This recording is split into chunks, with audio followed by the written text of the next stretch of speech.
تصدق وتامن بالله، قول لا اله الا الله. انا لو واخد عيل من عيالك، انا كنادي الزمالك لو واخد عيل من عيال الاهلي، لو واخدت فرع من فروع النادي الاهلي، انت مش هتستعد لي كده. يعني انت مش هتجهز لي التجهيزات دي. ما انا عايز افهم برضو، انا بقارن الاحداث ببعض، انا بقارن اللي بيحصل. انا بطل الدوري يا اخوانا، انا بطل الدوري يا بيه. هنا بيه ما تركز معايا عشان انا بطل الدوري. المفروض ان بطل الدوري هو اللي بيعمل حاجات تثبت ان هو بطل الدوري وان هو مستمر في وضعه، ده انا بطل. انما انا شايف ان الاهلي داخل داخله ربنا يستر.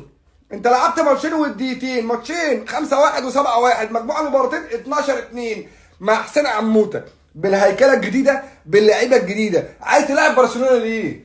عايز تلعب برشلونه ليه؟ كلمني بكلمك، عايز تلعب برشلونه ليه؟ افهم.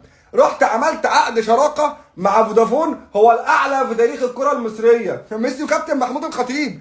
انا شيكو بانزا مش عارف اجيبه، شيكو بانزا نايم والبزازه في بقه مش عارف اصحيه، وربنا ما عارفين يجيبوه، وبزيرة لحد دلوقتي هربان مش عارف يجي. سوري انا مش عارف، احنا مش عارفين نجيبه. احنا مش عارفين نجيب بزيرة. وبلاش كده بقى، احنا مش عارفين اصلا نجيب صفقات بقى، يلا. احنا اصلا مش عارفين نجيب اي حاجه في اي حاجه. فانت خسران دوري واحد، دوري واحد، وانت عندك 45 دوري وانا عندي 15، وبتستعد لي كل ده ليه؟ ليه؟ ليه ليه ليه بجد ليه؟ ليه في ايه؟ انت عايز انت هتعمل ايه؟ ما انت هتعمل ايه؟ انت هتحاسبني عشان خدت دوري؟ هتحاسبني؟ ولا انت انا عايز افهم كابتن محمود الخطيب واصل لفين؟ ما هو في الوقت اللي اداره نادي الزمالك بيتهموها فيها ان هي عصابه، في الناحيه الثانيه اداره كابتن محمود الخطيب لا. في ايه بيحصل؟ هي الناس دي بتحب الاهلي واحنا ما بنحبش الزمالك؟ هي الاداره دي بتخاف على الاهلي واحنا ما بنخافش على الزمالك؟ هو النادي الاهلي نادي كبير ونادي الزمالك ده لسه يا نونا؟ هو في ايه يا جماعه بجد؟ اداره نادي الزمالك مسوقه سمعتنا وفضحانه وبيتقال عليهم عصابه وبيتقال كلام كبير قوي قوي قوي قوي. ليه؟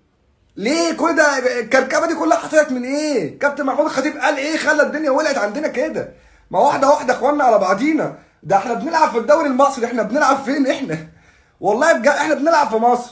الاهلي لاعب برشلونه وجايب صفقات واستاد وفروع وبنبني فرع جديد، وايه ده ايه ده ايه ده ايه ده ايه ده ايه ده؟ ليه يابا كل ده يابا؟ عموما استنوني انا مش جاي. انا نايم في امان الله، نايم في البيت عندنا عادي مفيش اي مشكله، وعراك داير ومشاكل وبيدبوا في بعض وخناقات، وانا مريح دماغي وماليش دعوه بحد، لا بسلك ولا بتدخل ولا بعمل حاجه. انا فارد جسمي وممدد يابا ومديها الطناش ومع نفسي، ومطوبه تروح جايه في البلكونه عندي بينكشوني.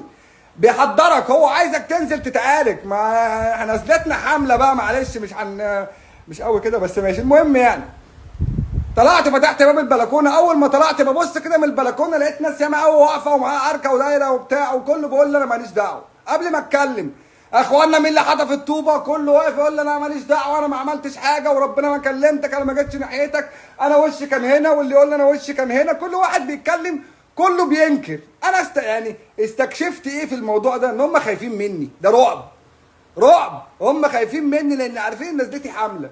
نسخه طبق الاصل الحوار ده حصل مع بلدك، نسخه طبق الاصل الحوار ده حصل مع بلدك في دمياط عندنا. اتضربت، اتضربت، انا مريح دماغي من المشاكل اللي حوالين مني ومقضيها وزي الفل والدنيا تمام بالنسبه لي، واتضربت. بس انا اول ما اتضربت ضربه صغيره صغيره ما عملتش اي حاجه، ما اثرتش فيا ولا اثرت في اي حاجه ولا خسائر ماديه ولا معنويه ولا اي حاجه. بقول مين اللي ضرب؟ قبل ما اقول لقيت كل خلق الله اللي بتعمل مشاكل حوالين مني بتقول لي احنا مالناش دعوه باي حاجه. يبقى انت خايف وعارف ان انا رد فعلي غشيم، هشيلك من على وش الدنيا.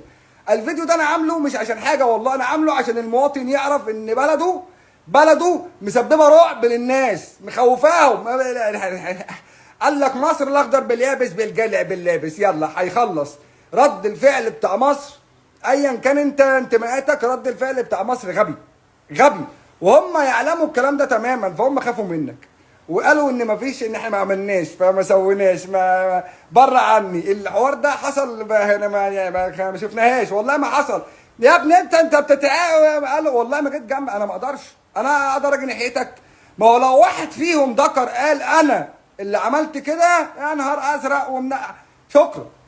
شكرا اللي عاملين فطاحل مش عارفين يعملوه احنا نعملوه. فهم عارفين قيمتك وعارفين قدرك كمصر. انا عايزك انت كمواطن تعرف وتشوف نفسك صح بس مش اكتر.